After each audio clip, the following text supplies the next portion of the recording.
Hi there, everybody. My name is Kate, and welcome to my channel, Trinergy Awakens Naturally. I was reminded of a story or a memory, rather than I'm going to relate in story form to you, years ago that's relevant for how we can understand and get into, having compassion without having codependency and dealing with the fractured personalities and egos and people and timelines. There's a lot of stuff just absolutely breaking apart, bursting at the seams and busting everywhere. I can hear the glass shattering constantly since the eclipse, particularly. I used to be years ago, many years ago now, I worked as a paramedic, and when I first started in the field as a paramedic, I did a lot of transfers, interhospital transfers, one hospital to another. So people that already were in an emergency room diagnosed with something and needed to go to a different level of care. A lot of that care was mental health and related to people that needed to go into a locked facility, a mental health facility of some kind. I also did prison transfers, people that were imprisoned somewhere where they reached a level of illness that they could not be dealt with in the prison system and needed emergency care.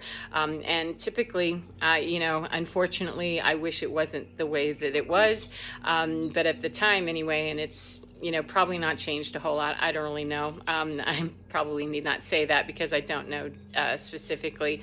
However, at the time, it was pretty much that person did not receive care until they were just right there, that please don't let that person expire here, because that turns into paperwork, put them in your care, and then y'all deal with it from there, because you become the custodian of that body, which we don't want to deal with. It's really a gruesome and grotesque way of dealing with things, and I did not like that. However, that was the reality of the work that I was doing. It was something that really rattled my soul quite a bit, and I saw it on the mental health side of it as well, that we just want this person out of our emergency room. We don't care where we turf them off to, and we don't care what you do. Just get them out of here, because an emergency room is not a mental health facility. However, many times, even still, it has to go through an emergency room for that to go to a mental health facility, whatever the problem is. And it's getting more and more prevalent that it's going right into prisons instead, or jails instead. And so it's just a cyclical problem that just really wrapped my head wrong. The whole entire time I was dealing with it, I still, I still have a problem with it because it's not dealing with the problem adequately. But let me get to the story much more immediately.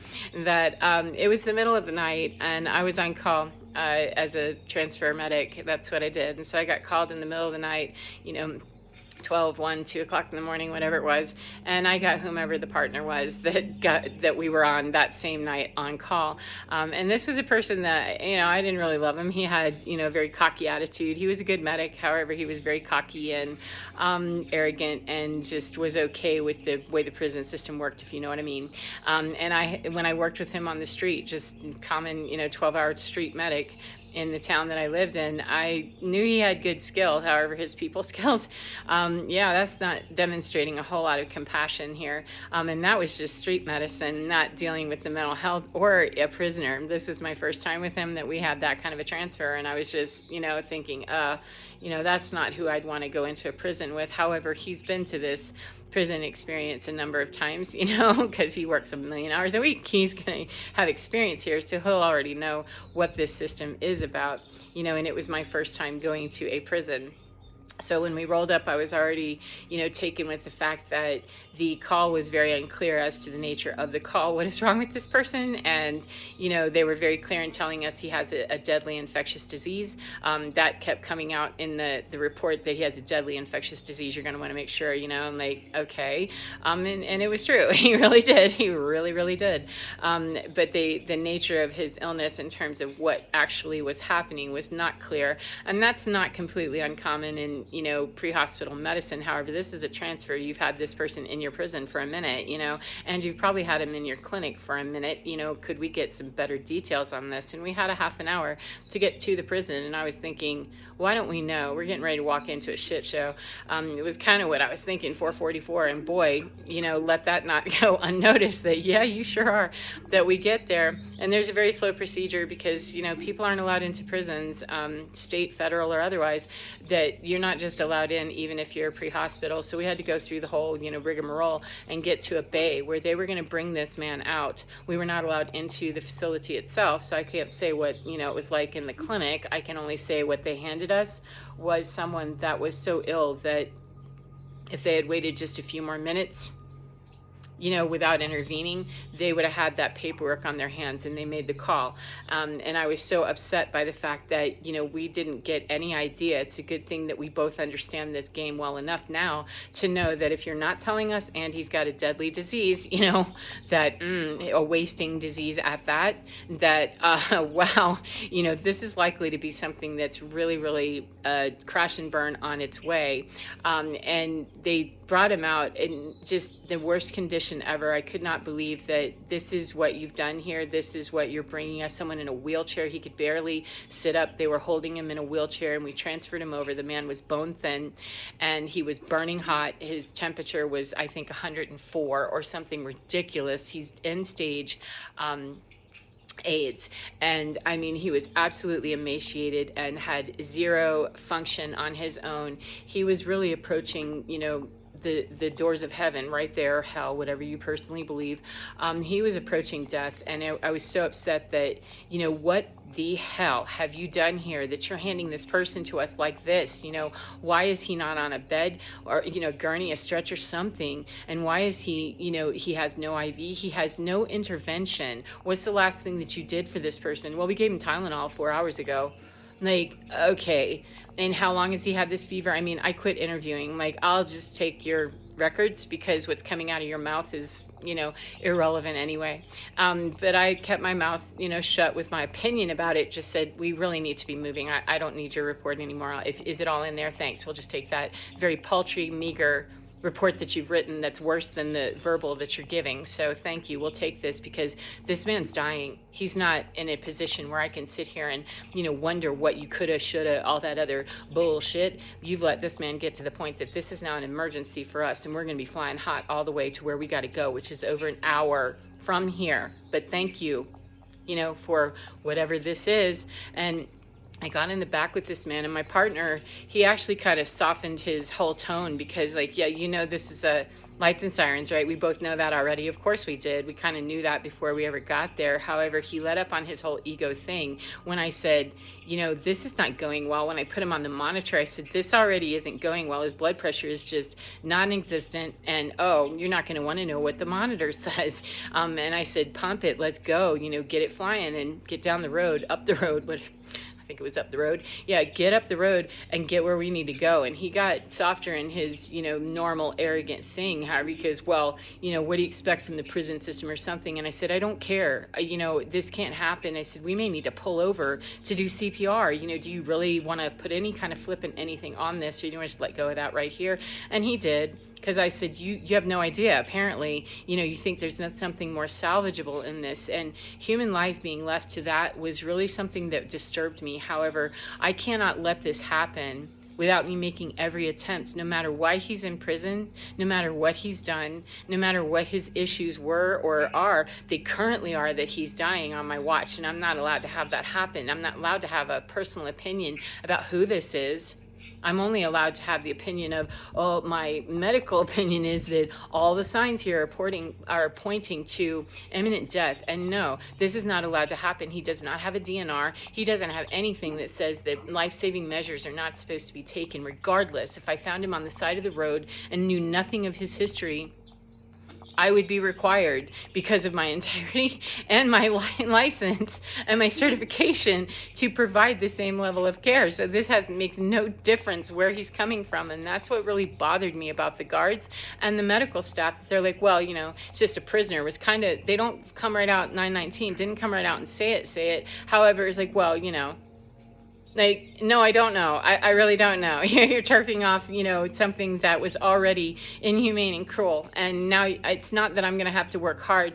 That's not the issue. It's that it's to the point that you created so much chaos and so much, there's changes the dynamics of how we ride and our safety plus his, that no, there's already going to be one fatality in this, and there could be 3. If we got into an accident for some reason, which, when you're riding a Bambo, you're already hot, running lights and sirens, you're already increasing your risk of not going home that night. So I'm like, oh my God, you have no idea. And because the risk was undertaken, then okay, I signed up for the job. However, I was going to show up sloppy and, let them imply that, well, if something happens on the way, oh wow, we've already cleared out his cell, you do realize that that's not how that works, that we don't just turn a blind eye and go, well, because he's a prisoner, we got to let him die, or we're going to let him die because of that, whatever. It was bringing up so many moral things, like, I don't have time to do this. I'm going to have to, do some critical incident debriefing with myself on this later, because you're talking nonsense. And so the deal became, do the life-saving measures, literally, start an IV, knowing that, okay, yeah, so he has AIDS, and so what? You signed up for this job.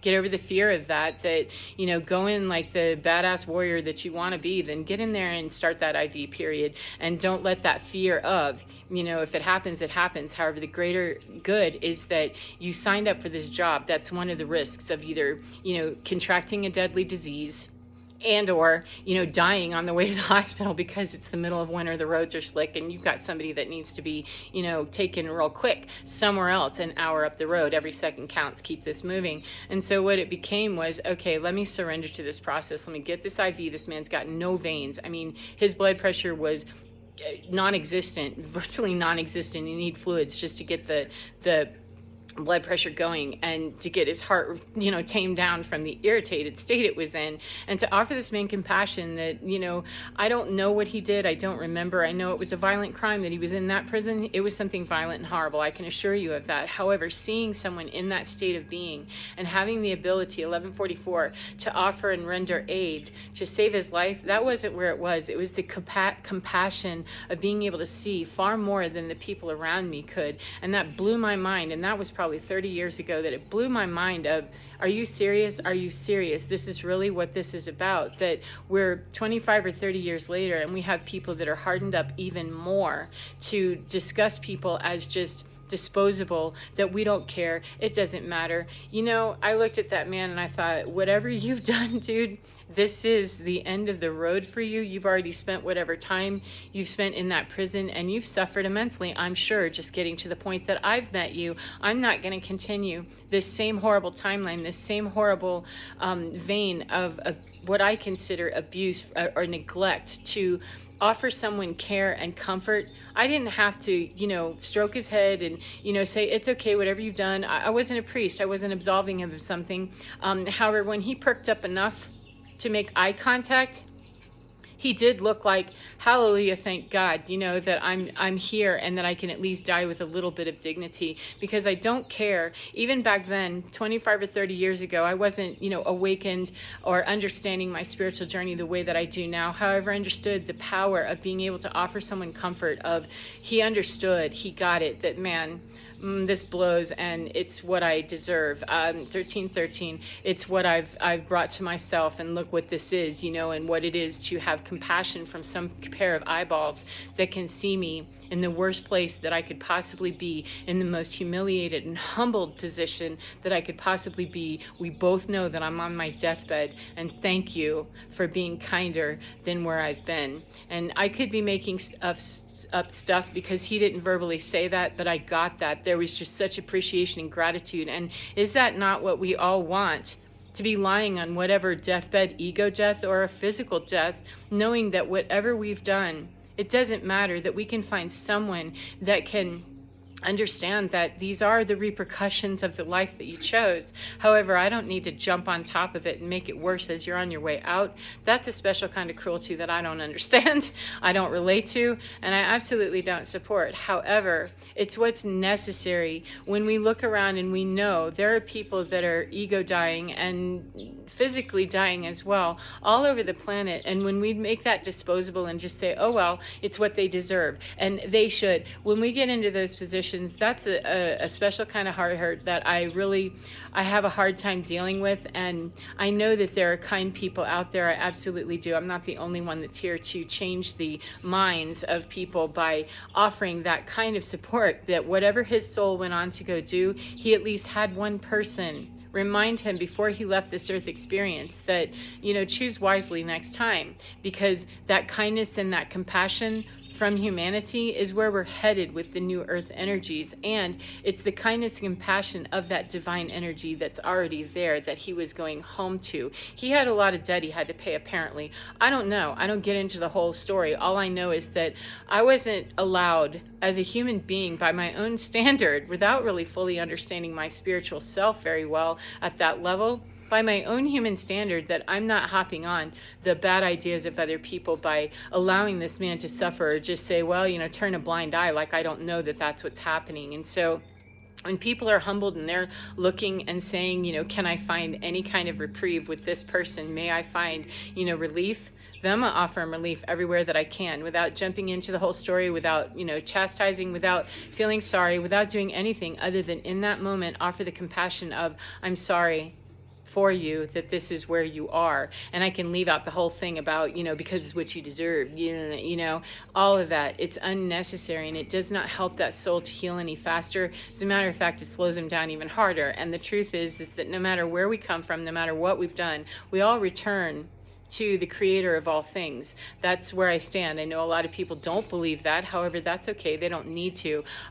My understanding is that we come from universal energy, and that's where we return. Then that's where we return, and there's nothing that we could do that can keep us from that when we finally get to the point that we understand why we were separated from it and what we did to create that kind of nightmare in our lives. And the more that we have people who are willing to recognize that and see that, and give a person the room to understand, yeah, this is the end, and this is, some people are losing their bodies. Some people are just losing their ego and their position. However, it's still the same compassion and kindness that I would like extended to me, that if I wanted extended to me when I'm gripping and groping, then I'm going to extend that to anybody else.